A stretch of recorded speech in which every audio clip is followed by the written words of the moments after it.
Guess what? Love is not enough to build a home. Did you hear what I said? Love is not enough. It is important, but it's not enough. Welcome to Light to Insight channel, where Jesus is revealed, lives are transformed, and truth is boldly proclaimed. Get ready to encounter light, love, and the power of the Word. Be sure to watch till the end. You won't want to miss a moment. Everybody, with as much conviction as you can muster, Proverbs chapter 24, verse 3, 1, 2, go. Everybody read again, 1, 2, go. Oh my God, listen. It says, through wisdom is a house built. And I know that this is speaking in a more generic context, but I'm telling you this applies to love, relationship, and marriage. Through wisdom is a house built. Guess what? Love is not enough to build a home.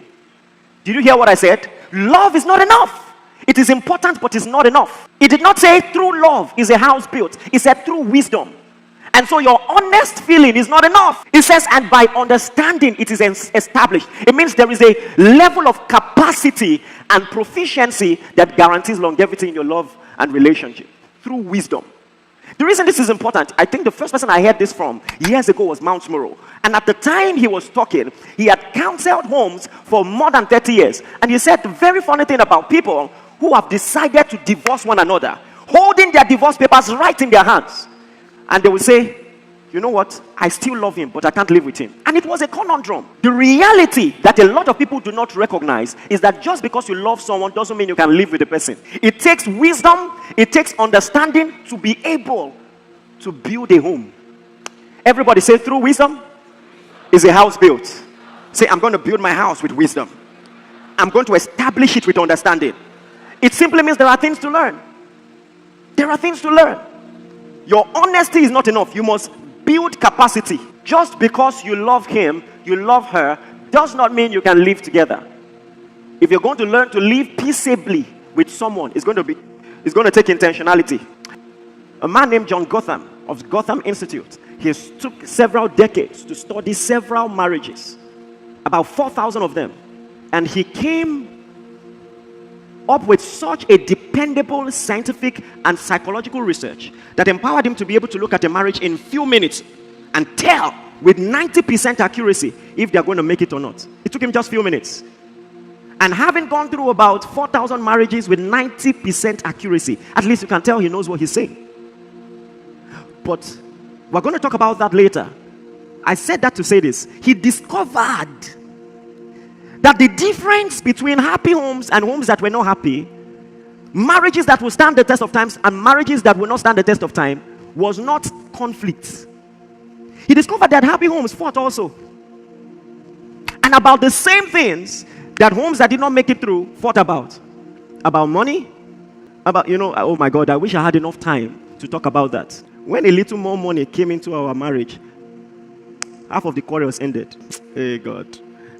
No, did I say quarrel? We're too spiritual for quarrel. I mean intense conversations. If you know what I mean. But it's important. The reason I'm saying this is because unintentionally, some of us, our expectations are high.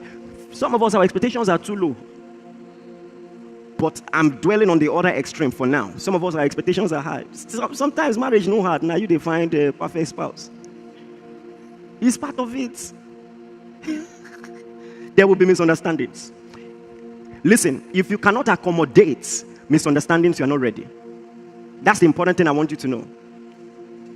If you cannot accommodate it, I am telling you what I learned, and I learned the hard way. Oh my God. Listen, are you listening to me? Can I open up to you?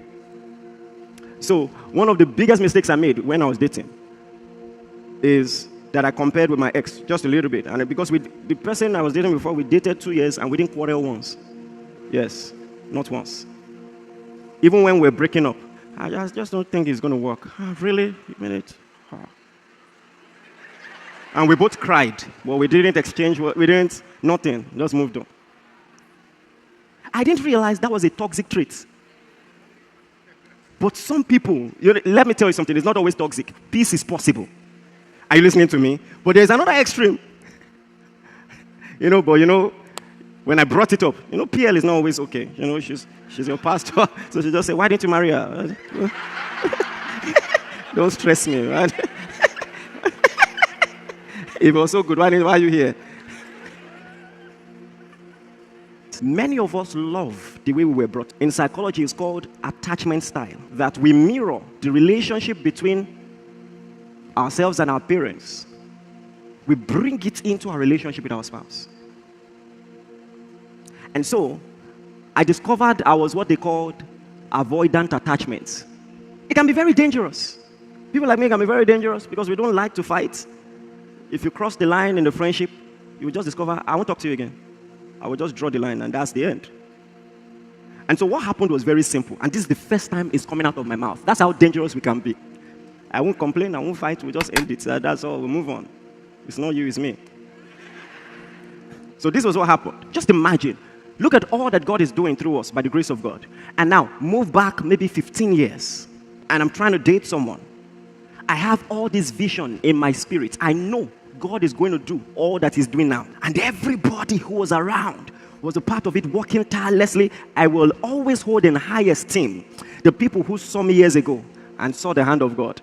I mean, if you believe in us now, do you understand? I don't really know how genuine that is. I appreciate it, but I don't know. But the people back then, the people who will give 5K, 2K, do you understand, to be part of it? And then we're doing heavy projects. If you know about our ministry, we've always done big things. When I was graduating, we printed 10,000 copies of devotionals and gave it free. Then, I've been crazy for a long time, you see. And all of that was happening thanks to the love, the faith of partners and all of that. And now I'm dating someone who had never given a donation to the fellowship. I'm not materialistic. The fellowship has always had money. I have a grace by the grace of God. Check the history of this ministry. We've never lacked. I just told you, as an undergraduate, we printed 10,000 copies and gave it out free. So we always had money. But I just quietly wondered, like, what is going on? But I had not learned to talk things through. I didn't bring it up. I just kept wondering. And so one day, I wanted to bring it up stylishly. I didn't know how to. So I just said, you know what? We have a project we want to do for the church. Can you loan me 15,000? We didn't need 15,000. I'm telling you, those of you who are aware, we printed devotionals every month, and it costs at least 600,000, and we did it every month without fail. And then she borrowed me the money, and then, I just kept it. Thank you for watching. If this blessed you, don't forget to like, share, and subscribe. Keep living the word, spreading the light, and walking in purpose. See you in the next video. Stay rooted in Christ.